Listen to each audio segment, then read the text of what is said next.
Pills, rigors, temperature 41 degree Celsius तक rise कर रहा है, प्रोफ्यूज स्वेटिंग और यही साइकिल पेशेंट में रिपीट होता है। एग्जामिनेशन में स्प्लीन भी एनलार्ज्ड है। हाँ, this is malaria. More specifically ये क्लासिकल मलेरियल पैरोक्सिज्म है, जिसमें 3 स्टेजेस होते हैं, कोल्ड, हॉट और स्वेटिंग स्टेज। ये पैटर्न इसीलिए आता है क्योंकि इन्फेक्टेड आरबीसीज एक साथ रप्चर करते हैं और मेरोजोइट्स रिलीज होते हैं। इसके बाद साइटोकाइंस रिलीज होंगे जो सडन फीवर स्पाइक कॉज करता है। मोड ऑफ ट्रांसमिशन को समझते हैं। सबसे कॉमन ट्रांसमिशन है वेक्टर ट्रांसमिशन। ये इन्फेक्टेड फीमेल एनोफ्लीज मॉस्किटो से होता है और सिर्फ वही मॉस्किटो इन्फेक्टिव होता है जिसके सेलिवरी ग्लैंड्स में स्पोरोजोइट्स प्रेजेंट हो। दूसरा ट्रांसमिशन डायरेक्ट ट्रांसमिशन है। ये ब्लड ट्रांसफ्यूजन, कंटामिनेटेड नीडल्स या ऑर्गन ट्रांसप्लांट से होता है। इस केस में जब हमारा पैरासाइट होता है वो डायरेक्टली ब्लड स्ट्रीम में चला जाएगा और लीवर स्टेज को बाईपास कर देगा। Third transmission is congenital transmission. Mother से फीटस तक प्लेसेंटा के थ्रू, लेकिन ये कंपैरेटिवली रेयर होता है। सिम्टम्स इमीडिएटली नहीं आते, एक इंक्यूबेशन पीरियड फॉलो करते हैं।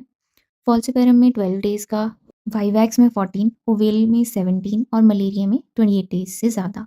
वाइवैक्स और ओवेल में हिप्नोजॉइड स्टेज होती है जो लीवर में डॉर्मेंट रहकर मंथ्स के बाद रिलैप्स कॉज करते हैं। डायग्नोसिस कंफर्म करने के लिए हमारे पास एक डायग्नोस्टिक आर्सेनल होता है। माइक्रोस्कोपिक गोल्ड स्टैंडर्ड है। ब्लड फिल्म्स में डायरेक्टली पैरासाइट आइडेंटिफाई करते हैं। पेरिफेरल स्मेयर में थिक और थिन स्मेयर दोनों बनाए जाते हैं। Thick smear large volume of blood को एग्जामिन करता है, डिटेक्शन के लिए बेस्ट, और स्केंटी पैरासाइट्स भी ऑलमोस्ट 20 टाइम्स फास्टर डिटेक्ट करता है। थिन स्मेयर हाई क्लैरिटी देता है, स्पीशीज आइडेंटिफाई के लिए यूज होता है। रूल याद रखो, थिक स्मेयर डिटेक्शन और thin smear identification. Rapid diagnostic test antigen detect करते हैं और करंट इन्फेक्शन बताते हैं। सीरोलॉजी एंटीबॉडी को डिटेक्ट करते हैं, पास्ट इन्फेक्शन बताता है, मेनली एपिडेमियोलॉजिकल स्टडीज के लिए यूज होता है।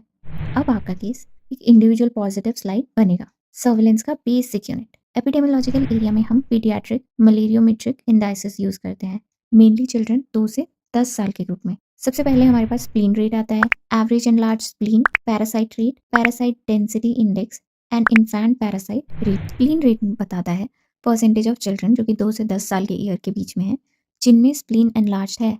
ये क्रॉनिक ट्रांसमिशन का इंडिकेटर है। एवरेज एनलार्ज स्प्लीन बताता है एनलार्जमेंट का एवरेज साइज बताता है। पैरासाइट रेट बताता है परसेंटेज ऑफ चिल्ड्रन जिनके ब्लड स्मेयर में पैरासाइट प्रेजेंट है। Parasite density index average parasitaemia बताता है, यानी intensity. Infant parasite rate percentage of infant जिनके ब्लड में पैरासाइट है। ये मोस्ट सेंसिटिव इंडेक्स है रीसेंट ट्रांसमिशन का, लेकिन इरेडिकेशन एरा में हम मेनली प्रोग्राम इंडिकेटर्स यूज करते हैं। ये बहुत इंपॉर्टेंट है, जिसमें हमारे पास annual parasite incidence, annual blood examination rate, slide positivity rate and slide falciparum rate. Annual parasite incidence एक साल में पर 1000 पॉपुलेशन में कितने कंफर्म केसेस हैं वो बताता है। Annual blood examination rate, annual blood examination rate बताता है कितनी पॉपुलेशन हमारी टेस्ट हुई है। स्लाइड पॉजिटिविटी रेट बताता है percentage of slides positive for malaria. Slide falciparum rate बताता है percentage of slides that are positive specifically for falciparum. अब इंटरप्रिटेशन, अगर किसी जगह पे हमारा एनुअल पैरासाइट इंसिडेंस हाई है और एनुअल ब्लड एग्जामिनेशन रेट भी हाई है तो ट्रू हाई ट्रांसमिशन है। अगर स्लाइड पॉजिटिविटी रेट हाई है और annual blood examination rate low है तो यानी कि there is a hidden burden of disease.